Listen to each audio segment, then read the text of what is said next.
सभी मित्रों का एक बार पुनः आज की कक्षा में स्वागत है। आज हम पद संख्या 24, 25 और 26 का अध्ययन करेंगे। यह पद सूरदासकृत भ्रमर गीत सार से लिए गए हैं। उद्धव जी योग का संदेशा लेकर के ब्रज में आए हैं और ब्रजवासियों को योग का संदेशा दे रहे हैं, लेकिन कोई भी ब्रजवासी उनके उस संदेशे को न लेना चाहता है न सुनना चाहता है। जोग ठगौरी ब्रज न बिके है, यह व्यापार तिहारो ऊधो, ऐसे ही फिर जय है। जापे ले आए हो मधुकर, ताके उड़ना समय है। दाग छाड़ के कटुक निबोरी, को अपने मुख्य है।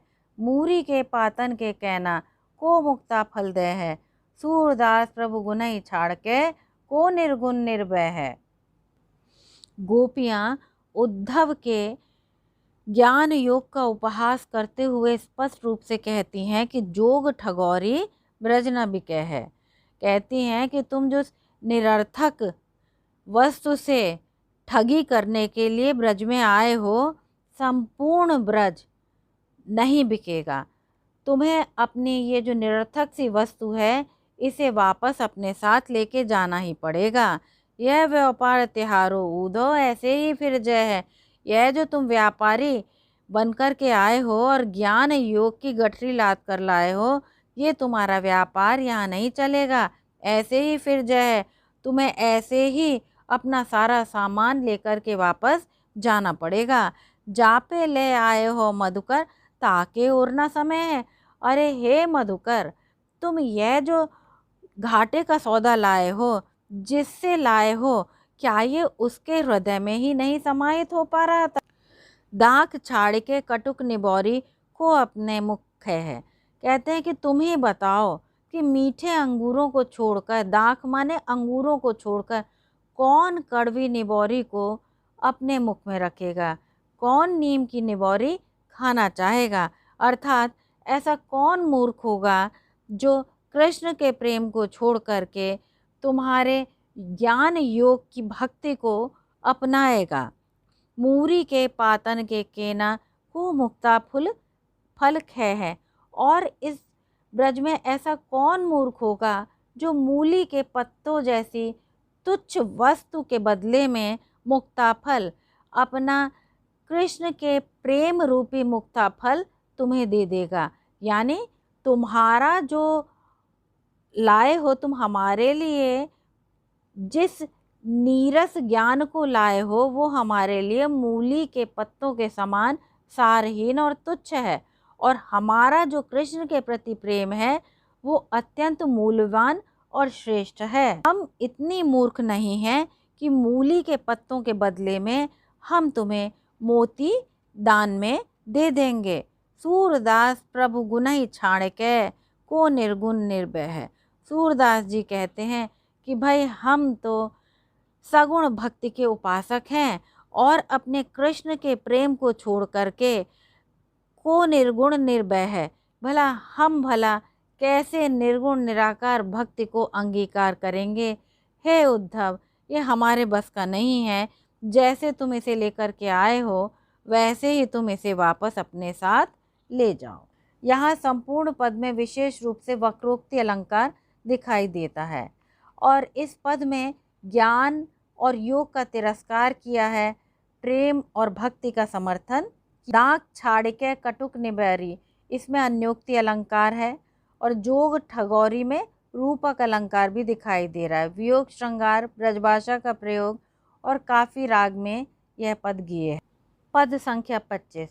आए जोग सिखावन पांडे, परमारथी पुराणन लादे, जो बन जा रे टांडे।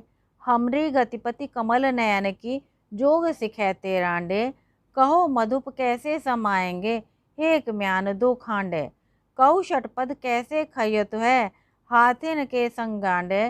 काकी भूख गई बयार भकी, बिना दूध घृत मांडे। काहे को झाला ले मिलवत, कौन चोर तुम डांडे। सूरदास तीनों नहीं उपजत, धनिया धान कुम्हांडे। कठिन शब्द इसमें दिए गए हैं। षटपद माने भ्रमर, गांडे माने गन्ना, काकी माने किसकी, बयारी माने हवा भक्ति माने खाकर, झाला माने बकवास और डांडे माने दंडित करना इत्यादि। इस प्रकार अब हम पद को आरंभ करते हैं। आए जोग सिखावन पांडे, यानी गोपियाँ खिल्ली उड़ाती हुई कहती हैं कि आज तो पंडित जी पांडे जी हमें योग की शिक्षा देने के लिए आए हैं। परमारति पुराना लादे जो बंजारे टांडे, ये तो बंजारों की तरह दिखाई दे रहे हैं, जो कि लदे हुए बैल की तरह परमार्थ और पुराणों को लाद करके यहाँ पर हमारे लिए उपस्थित हुए हैं।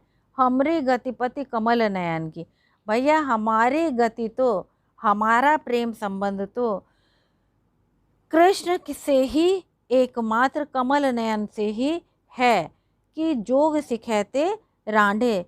योग सीखने की इच्छा हम जैसों में बिल्कुल नहीं है। योग की शिक्षा तो कुब्जा जैसी वैश्याएं, रांड स्त्रियां ही ले सकती हैं।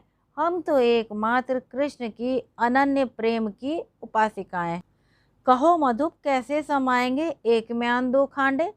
हे मधुप, जरा हे उद्धव, आप हमें समझाएंगे कि कैसे एक ही म्यान में निर्गुण और सगुण दोनों ईश्वर कैसे समा जाएंगे। अर्थात जैसे एक म्यान में दो तलवारें नहीं समा सकती, उसी प्रकार हमारे एक हृदय में जो कि कृष्ण के प्रति अनुरक्त है, उसमें तुम्हारे निर्गुण निराकार ब्रह्म नहीं समा सकते। कहु षटपथ, हे भ्रमर बताओ कैसे खैयत हुए, हम भला कैसे खाएंगे, कोई खा सकता है। हाथिन के संगांडे, हाथियों के साथ क्या कोई मनुष्य गन्ने खा सकता है, यानी नहीं खा सकता। उसी प्रकार हम भी तुम्हारे निर्गुण निराकार ब्रह्म को नहीं ग्रहण कर सकते।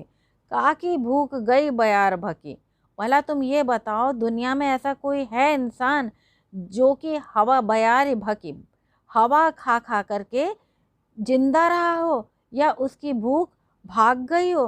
बिना दूध घृत मांडे, बिना घी दूध और मीठी रोटी के उसकी भूख समाप्त हो गई हो, भैया हमारी समझ से बाहर है। काहे को झाला ले मिलवत, कौन चोर तुम। झाला ले मिलवत यानी तुम हमसे क्यों अनर्गल बकवास कर रहे हो।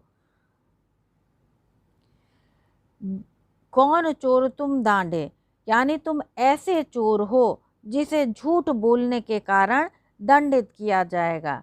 सूरदास तीनों ने उपजत दुनिया धान को मांडे। गोपियाँ कहती हैं कि जिस प्रकार धनिया, धान और कुम्हड़ा तीनों एक स्थान पर, एक ही जैसी भूमि पर उत्पन्न नहीं होते हैं, उसी प्रकार प्रेम के साथ तुम्हारा ये जो ज्ञान योग है, ये हमें अंगीकार नहीं है। अनुप्रास अलंकार दिखाई दे रहा है, जो बंजारे टांडे में उपमा है, और विनोक्ति अलंकार भी दिखाई दे रहा है, और निर्गुण निराकार ब्रह्म की अवहेलना की है, और सगुण साकार ब्रह्म की उपासना की ओर गोपियों ने बल दिया। पद संख्या 26। ए अली कहा जोग में नीको, तजी रस रीत नंद नंदन की सिखवत निर्गुण फीको। गोपियाँ भ्रमर को संबोधित करती हुई कहती हैं कि ए अली कहा जोग में नीको, कहती हैं कि हे मधुप, तुम्हारे इस योग में नीको भला क्या अच्छाई है, जरा हमें ये तो स्पष्ट कीजिए। तजी रस रीत नंद नंदन की सिखवत निर्गुण फीको, तुम तो हमें कृष्ण के सुंदर प्रेम को त्याग कर नीरस निराकार ब्रह्म की, निर्गुण ब्रह्म की उपासना सिखाने के लिए आए हो। देखत सुनत ना ही कछु श्रवणनी, जिस ब्रह्म की तुम बात कर रहे हो, ना तो वो देखता है ना सुनता है, और वो कुछ भी नहीं कर सकता है। ज्योति ज्योति कर धावत, वो देख भी नहीं सकता है, और तुम उसे ज्योति ज्योति करके ध्यान करते। सुंदर श्याम दयालु कृपानिधि कैसे हो बुसरावत, भला हम अपने सांवले सलोने सुंदर दया के सागर, कृपा के सागर श्री कृष्ण को कैसे भुला सकते हैं। सुनी रसाल मुरली सुर की धुनी, सोई कौतुक रस भूले। सुनी रसाल मुरली सुर की धुनी, सोई कौतुक रस भूले। वो कह रही हैं गोपियाँ स्पष्ट रूप से, रसाल माने मधुर, हम मधुर मुरली की धुन को सुनती हैं और उसे सुन करके सब कुछ भूल करके उसी आनंद में निमग्न हो जाती हैं। अपनी भुजा ग्रीव पर मेलें, गोपिन के सुख भूलें। यह देखकर कृष्ण हमारे गले में अपनी भुजाएं डाल देते थे और हम सारी सखियां सुख से आनंदित हो जाती थीं। लोक कानिकुल को भ्रम, प्रभु मिली मिल के घर बन खेली। बोले लोक कुल इत्यादि सभी की मर्यादाओं को हमने अपने प्रभु कृष्ण के लिए त्याग दिया है। हम अपने कुल की मर्यादाएं, लोक की मर्यादाएं उनके प्रेम में विस्मृत कर चुके हैं। कृष्ण के साथ मिलकर वन में खेलना ही हमारे लिए सर्वश्रेष्ठ साधन है, ईश्वर प्राप्ति का सर्वश्रेष्ठ आनंद है। इसके सामने हमें लोक कुल इत्यादि की मर्यादा व्यर्थ प्रतीत होती है। अब तुम सूर खबावन आए जोग जहर की बेली। अब ऐसा प्रतीत हो रहा है कि तुम हमें अमृत के समान मधुर कृष्ण प्रेम को त्यागने का उपदेश देकर अपने विष फल उत्पन्न करने वाली योग रूपी उसी बेल के फल को खाने के लिए कह रहे हो, जो कि बहुत ही जहर के समान जहरीली है, कड़वी है और वो हमारे लिए मारक है। अर्थात कृष्ण का प्रेम हमारे लिए संजीवनी बूटी है और तुम्हारा जो योग है ये हमारे लिए जहर के समान मारक है। जहर की बेली में रूपक अलंकार दिखाई दे रहा है। नंद नंदन, सुंदर श्याम, कृपानिधि कैसे, काने कुल इत्यादि में हमें अनुप्रास अलंकार की छटा दिखाई दे रही है। यहाँ भी निर्गुण निराकार ब्रह्म पर सगुण साकार ब्रह्म की विजय दिखाई है। अर्थात गोपियाँ स्पष्ट रूप से इनकार कर देती हैं कि वो किसी भी कीमत पर निर्गुण निराकार ब्रह्म को नहीं अपनाएंगी।